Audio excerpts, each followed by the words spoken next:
Thiruvananthapuram medical college SAT ആശുപത്രി 4 മണിക്കൂർ കൂടിയിരുട്ടിലായി.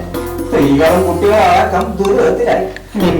കൂടിയിരുട്ടിലായതല്ലേ, കൂടിയിരുട്ടിലാക്കിയതാണ്. ഇത്രയും വലിയ ആശുപത്രി, അതും രോഗികളായ സ്ത്രീകളും കുട്ടികളും കിടക്കണം ഈ ആശുപത്രിക്ക് 4 മണിക്കൂറൊക്കെ കറണ്ടൊക്കെ പോണെന്ന് പറഞ്ഞാൽ ചിന്തയല്ല പറയണത്.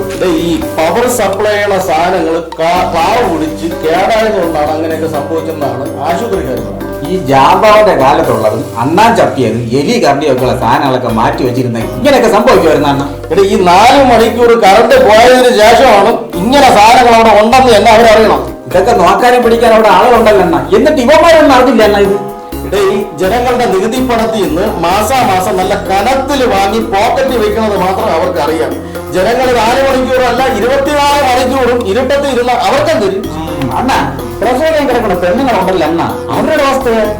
മൊബൈൽ ഫോണിന്റെ ടോർച്ചിന്റെ വെട്ടം ഉണ്ടായിരുന്നുകൊണ്ട് രക്ഷപ്പെട്ടു.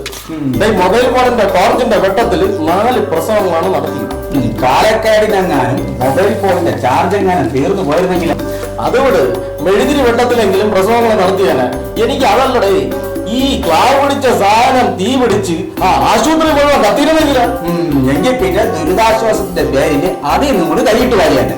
ഈ ക്ലാവ് പിടിച്ചതും ഈ തുരുമ്പ് പിടിച്ചതൊക്കെ മാറ്റി ഒരു ഒരെണ്ണം വെക്കാനേ ഈ പശുവിന് പാട്ട് കേൾക്കാൻ വേണ്ടി മാറ്റ മ്യൂസിക് സിസ്റ്റം അതിന്റെ പാതി വില ഒരു ആളുണ്ടല്ല.